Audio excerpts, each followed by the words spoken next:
I was age 8. I was on the front row of my father's church. There were 3,000, maybe 4,000 people in the audience. And I fell asleep at church. That's not a great thing, especially when your father's the minister and the head of the church. And as I was asleep, I was nudged awake by the person next to me. And the person next to me was waking me up, and they said, "Your father wants you." And I woke up quite groggily, and I heard my father saying to the entire audience, "My son will be giving the sermon today."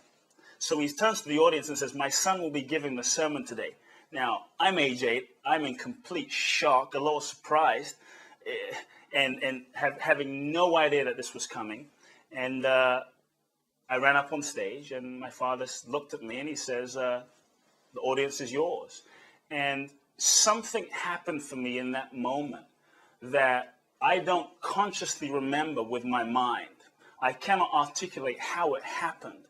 But I remember being this tiny kid and looking out at the audience, and it was as though everything just dissolved. There were no people. There was just oneness. There was just an energy that flowed through. And I can't tell you what I said. I can't tell you the message I gave. It didn't come from a level of my logic or my mind, but something came through me that was beyond me.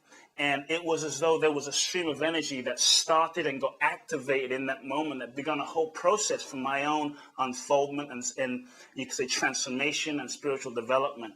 And I walked off stage and people were moved, and that began a process where I began speaking in my father's church for about the next 10 years. I was ordained as a minister and set to take over my father's churches when I was 14.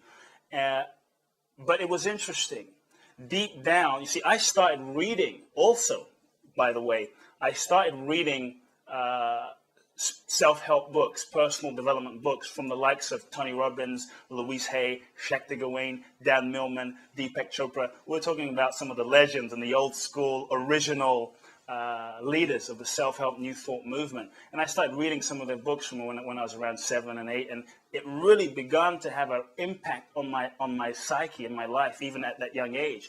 And even though I felt called to serve people and serve humanity, something started to shift where I began to feel that it wasn't completely through the church. It wasn't completely through the structure of religion that I was to give my gift in the world. But I went along with my father's wishes and got ordained as a minister at 14. And it was as though my entire life was planned out for me. My father has about 300 churches and hundreds of thousands of followers in Africa and is revered. You know, I grew up seeing blind people see and deaf people hear, and people stand up out of wheelchairs, and people literally pick up the sand that my father walked on. People that were sick and crippled would pick up the sand that my father walked on and wipe it on their face and stand up and proclaim healing. So he wasn't necessarily a guy you could argue with or have a conversation with. So he said, my son's going to take over. I was going to take over. But I started to feel that something deeper was calling me. I started to feel a shift inside of myself around 14 and 15 as I started to read some of these self-help books. And the real shift started when I was around 15. I read a book by the late J. Krishnamurti, who was an amazing philosopher. And I felt as though we had similar upbringings. We had similar childhoods, so to speak. He was being groomed to serve humanity through the Theosophy Society. But there was a point that he reached in his development. And when I read his words, it shook me to the core. And I think he was he was probably in his 20s at the time, where he had a revelation and a shift where he dissolved everything. He left the organizational structures, and he came to a place in himself where he said, God is not a Christian God or a Buddhist God or a Hindu God or a Muslim God. You cannot contain true reality. You cannot contain truth. And that a free person and a free mind is not a conditioned mind. It's not a Buddhist mind, a Jewish mind. It's a free mind.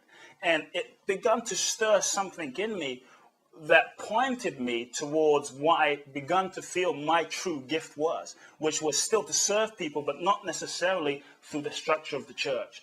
And I must have been about 17 when I felt the deeper calling become clear.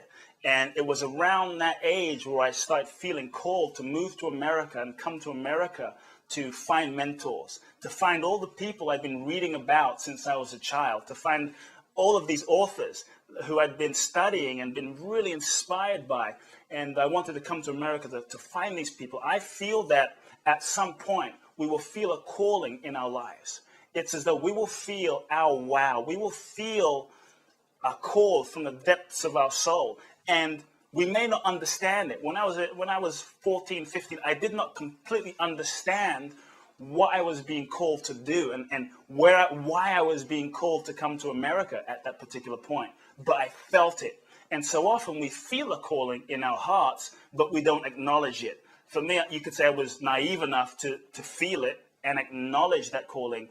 And I didn't try to figure it out. And I feel as though often what blocks people and what blocks us from taking that next step, what blocks us from maybe beginning to get in touch with our deepest gifts or our true hearts is we try to figure out what we're feeling. We try to intellectualize and logically understand the deeper guidance and the deeper intuition that we've been given by life, we've been given in our hearts, and we block that flow.